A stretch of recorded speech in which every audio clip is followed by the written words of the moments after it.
Saludos cordiales para todos. En esta ocasión los saluda su amigo Hernán Romero, comunicador social y magíster en Dirección de Marketing y Canales de Distribución de la Universidad Autónoma de Barcelona. En esta ocasión vamos a conocer todo lo necesario para poder intentar escribir textos narrativos. ¿Qué son los textos narrativos? El texto narrativo es un escrito que nos explica o narra, como su nombre lo indica, historias, cuentos, hechos o mitos en los que se pueden encontrar personajes reales o ficticios. La principal característica es que estos textos deben ser contados necesariamente por un narrador. Siempre que leamos una historia o algún testimonio nos encontraremos frente a un texto narrativo.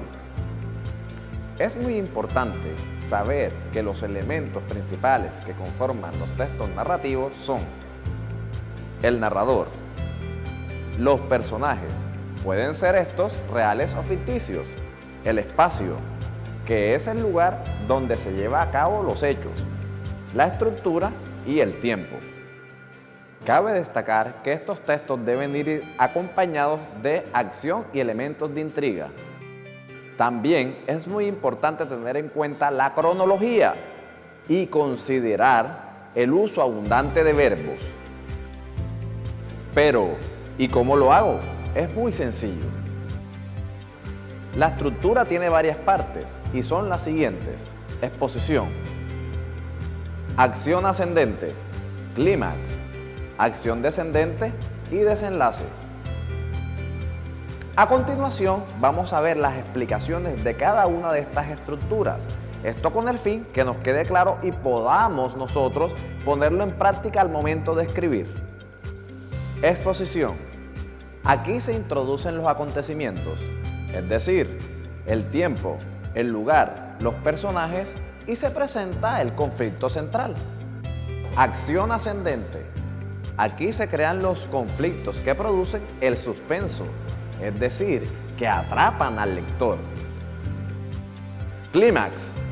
Aquí el conflicto llega al punto más intenso. Acción descendente. En este punto se atan cabos y nos preparan para el final de la narración. Y por último tenemos el desenlace. En este punto el conflicto queda resuelto de forma definitiva y llegamos al final. Un ejemplo de texto narrativo es el cuento. Pero, ¿y cómo hago un buen cuento? El cuento es el medio perfecto de expresión para cualquier escritor.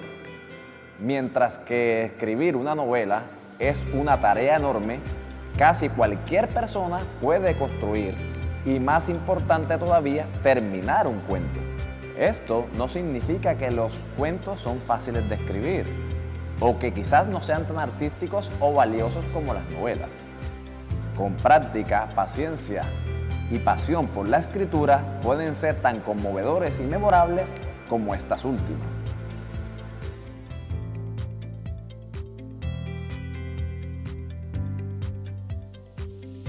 Tips número 1.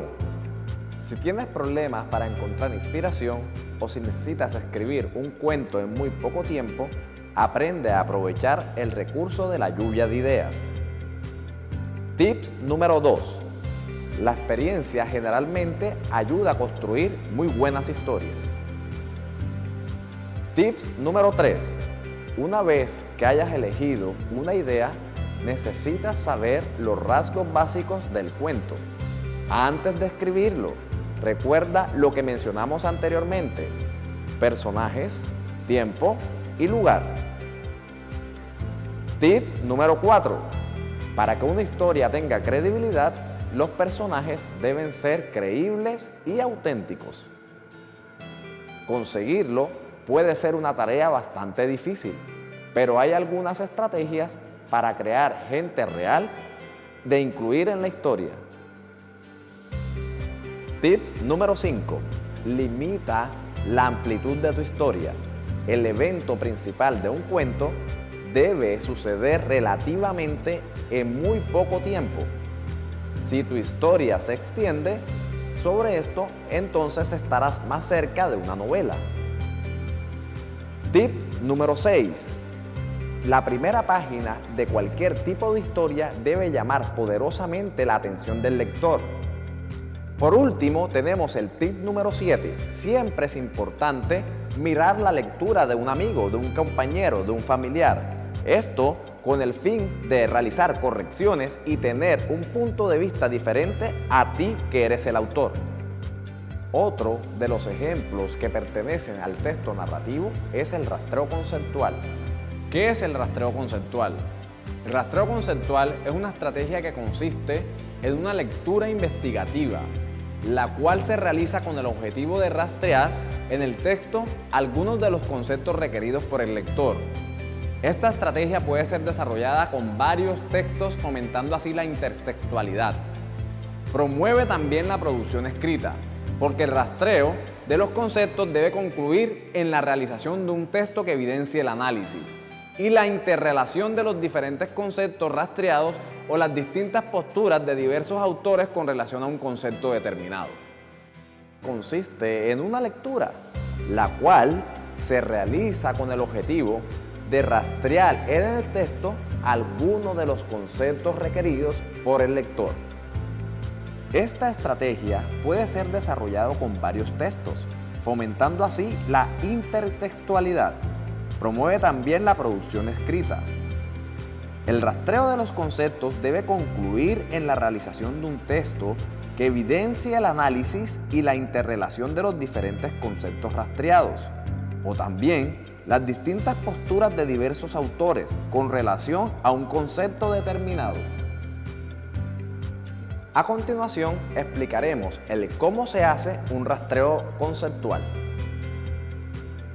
En primer lugar, hay que delimitar aquello que se quiere buscar por medio de los términos o palabras claves que mejor representan la necesidad de información. El objetivo es simplemente que ustedes se orienten. En este caso, usaremos estas palabras para el ejemplo: contabilidad, estado y conjunto. 2. Es necesario, completamente necesario, identificar 5 términos a rastrear.